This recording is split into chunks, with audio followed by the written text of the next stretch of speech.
So I'm going to introduce my group members first. This is Ashwin, this is Lauren, this is Lihao. So the company that we have chosen for our F&B outlet is Sushi King. So we're going to begin with the introduction now.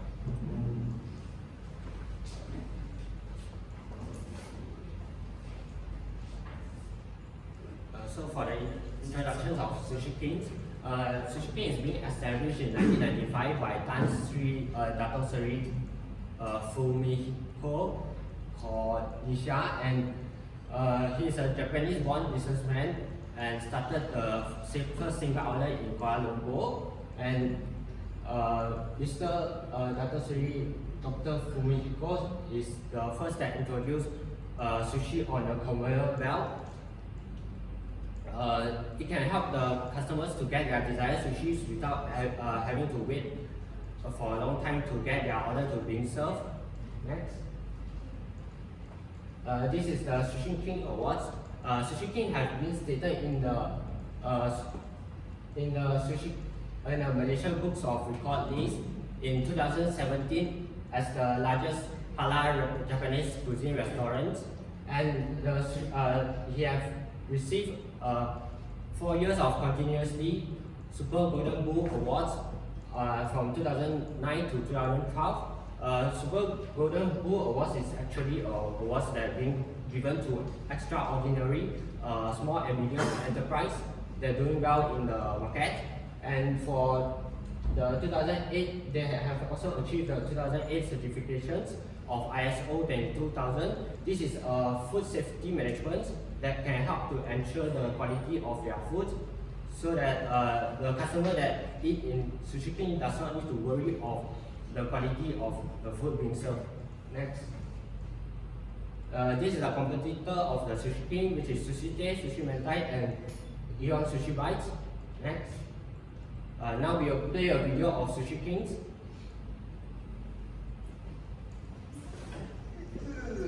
Japanese quality. Is Sushi King's food really Japanese?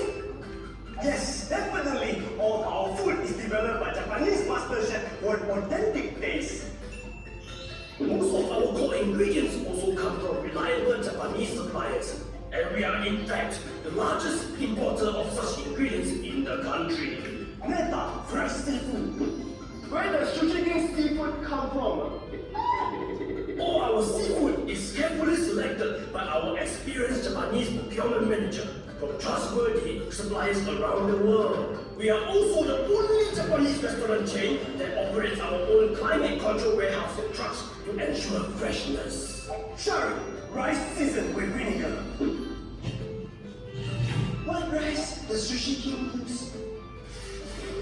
We only use high-quality Japonica rice produced by one of Japan's leading rice companies. This rice is known for its exceptional flavor and texture, and is stored below 15 degrees Celsius to preserve its freshness.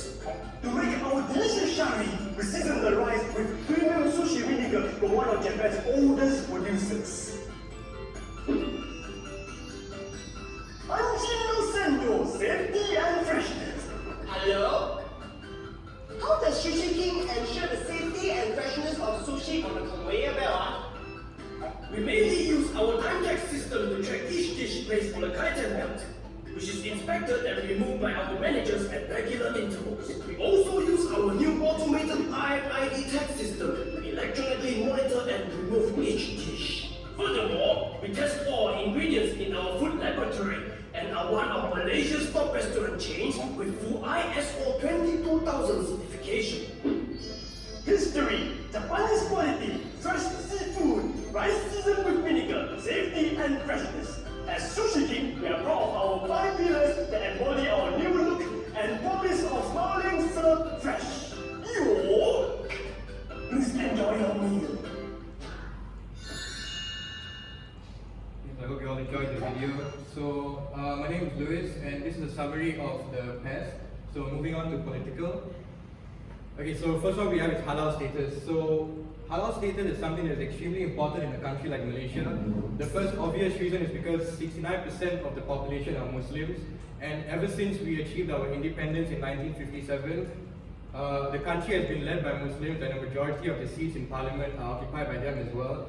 So if an F&B outlet were to achieve the halal certification, they would not only be able to reach a wider target audience, but they would be better accepted amongst the community as well.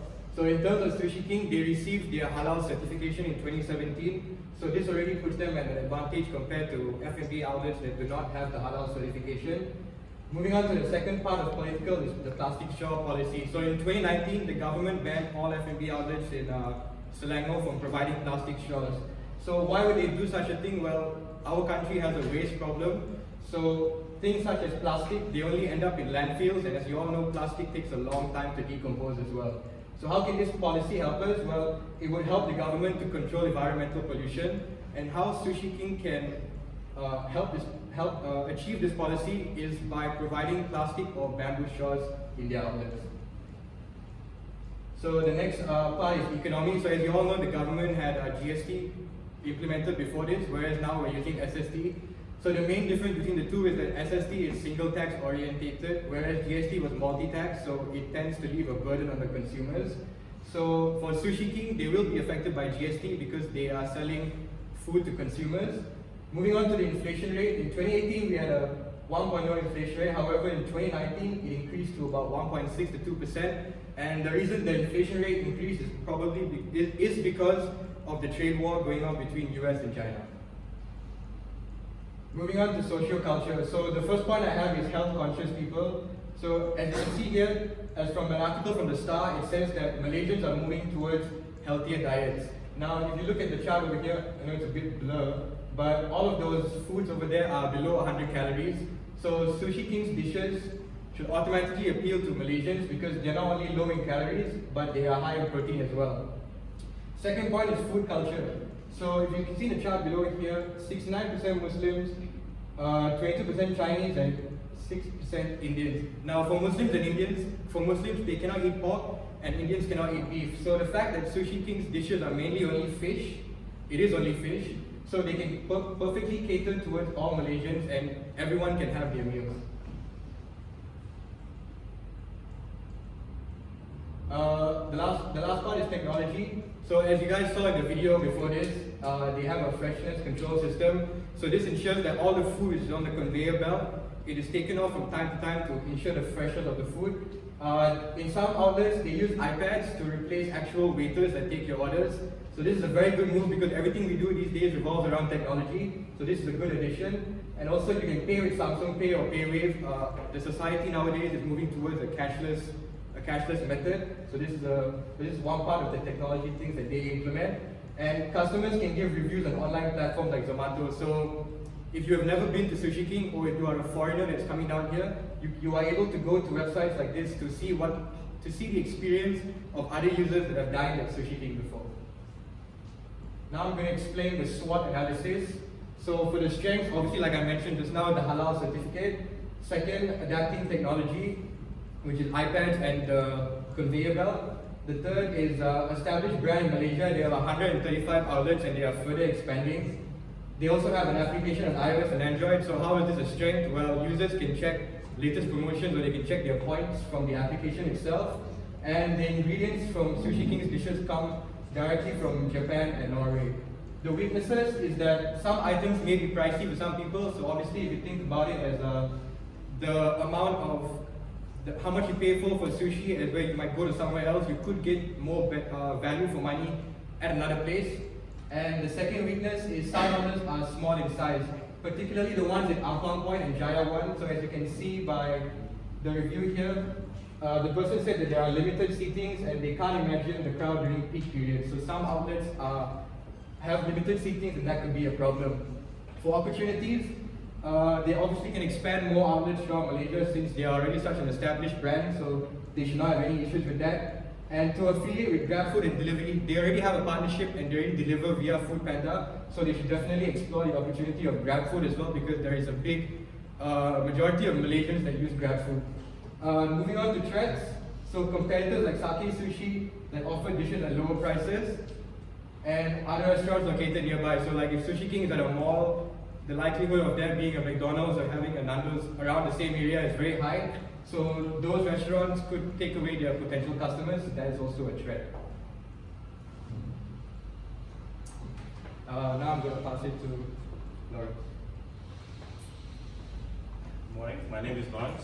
For my part, I'll be talking about the target market analysis. This table consists of demographical and behavioral segmentation.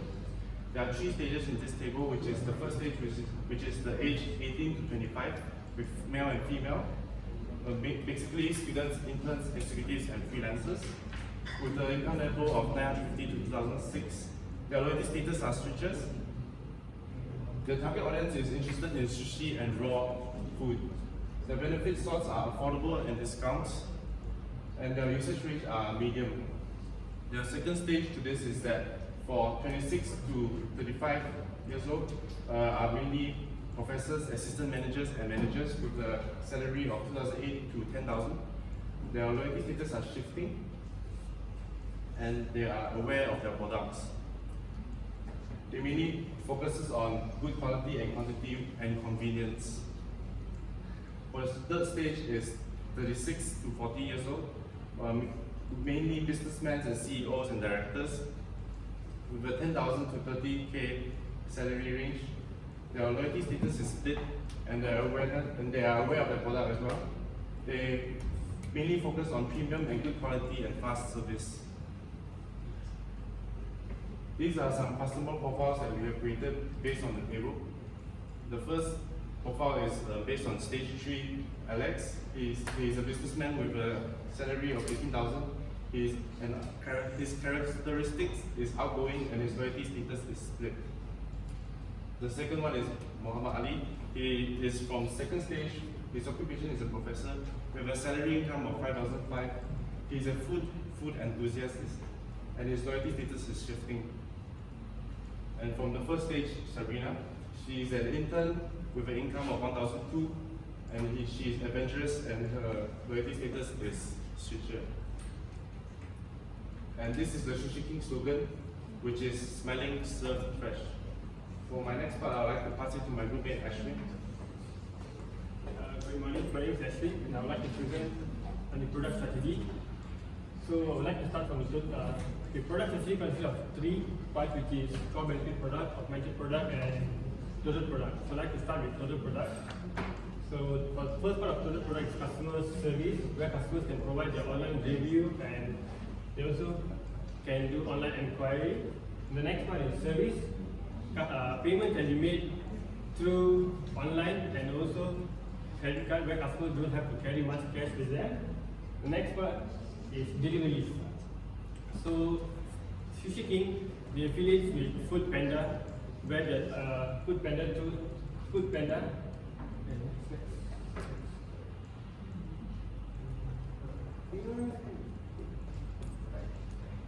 Sorry. And then for the augmented product, it's branding where Sushi King does YouTube advertisement. For example, the video that we showed you just now. And the purpose of doing the video is to educate their customers on their existence. The next is membership. Sushi King customers, they get certain amount of discount after purchasing certain amount every month, and customers will get 1 smile points for every 20 ringgit spent. For example, if customers they spend 20 ringgit 50 for certain purchase, they earn 1 smile points. And the next is quality. For quality, Sushi King prides themselves by providing the highest quality of service, highest quality of sushi, where their foods and ingredients are imported from Japan and Norway. And they also use the time tag system to maintain the freshness of their sushi. And the next is core benefit product. Their core benefit products where they provide healthy raw food. Sushi King's food consists of high concentrated of omega-3 fatty acids, which used to prevent clogged arteries, and also used and the food also contains iron, which is used to boost your red blood cell. Now I'd like to pass to Jeremy. Now I continue with the product recommendations. There are 2 types of product recommendations that we have come up with. First of all is the 2 types of dessert that can be introduced. which is the mochi and the amisu that can be adapted by Sushi King. Because Sushi King, in their food menu, they are very lacking of their desserts. Therefore, these two is very easy to prepare and is more suitable for their menu. Mochi is very common in Malaysia that can be easily be found, and the amisu will be more similar to snowflakes, which is cold dessert that are very suitable to the weather of Malaysia. And now I will talk about the second type, which is the new type of sushi wraps. Sushi King can come up with a wrap of cucumber slice or spring rolls to wrap the sushi instead of using the common seaweed that can give a new sensation and experience to the customer.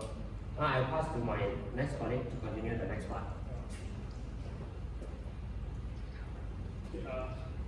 Sushi King uses two types of pricing strategy, which is psychological pricing and loyalty program.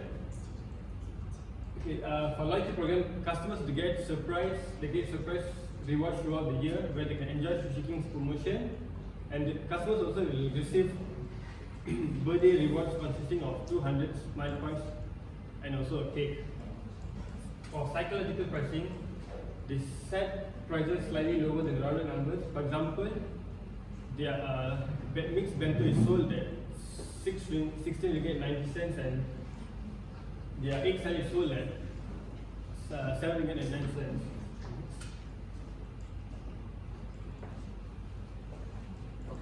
For the competitive analysis, we have do the competitive analysis between the Sushi King and Sushi Tei. Both the rating of the sushi is located at 4, and the number of Sushi King outlet is more than the Sushi Tei, where it have 135 outlet and Sushi Tei only have 13.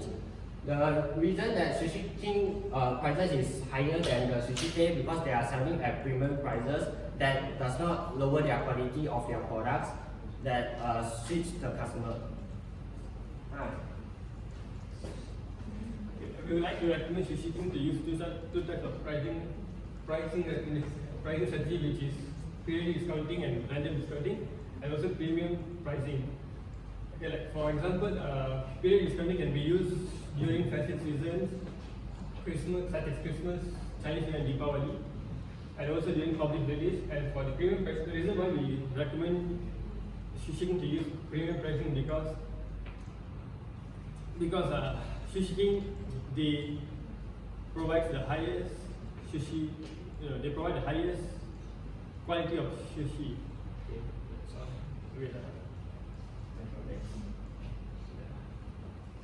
For the location strategy for Sushi King, Sushi King has 135 outlets throughout Malaysia, and they mainly focuses on shopping mall to target family shopping. So they have a higher customer contact on weekends. And Sushi King also focuses on areas to open outlets such as petrol station at Rawak and also airports to provide service for people on the go. It's called Sushi on the go. For Sushi King's location recommendation, we would recommend that Sushi King open kiosk stations at LRT and MRT stations to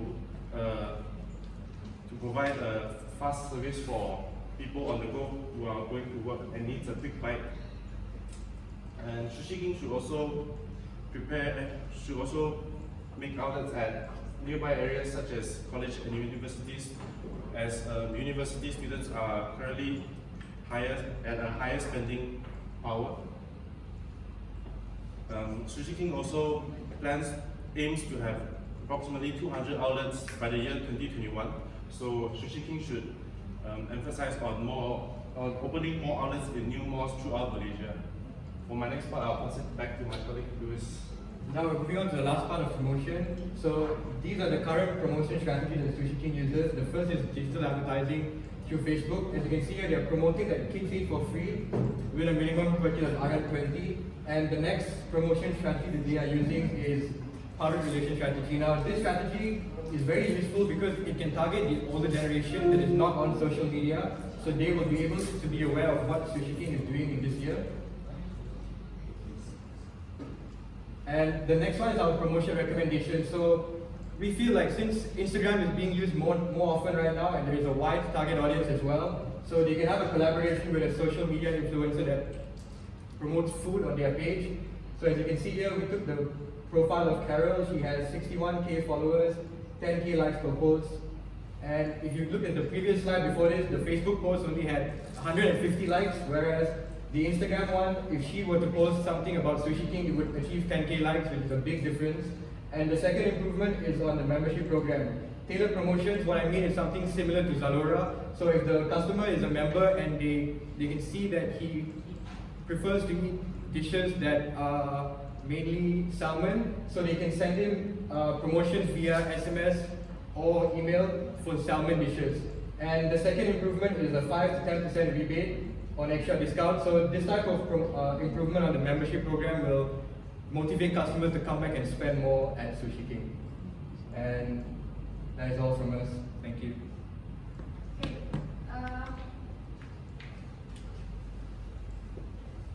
My question to the team is, with the implementation of IR 4.0, how do you think your company can strategize to be more profitable and sustainable?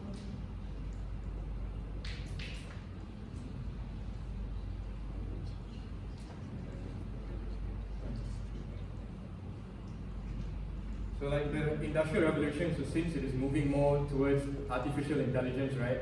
So Sushi King can use analytics from their app to see if customers prefer, what type of promotions customers prefer, what they are looking into. So they will be able to use these analytics to better serve their customers. And yeah, that's from my point. Okay, go ahead. Based on the marketing research, Sushi King is able to identify what the customer wants and to able to give the direct ad to them. Advertisement to the customer.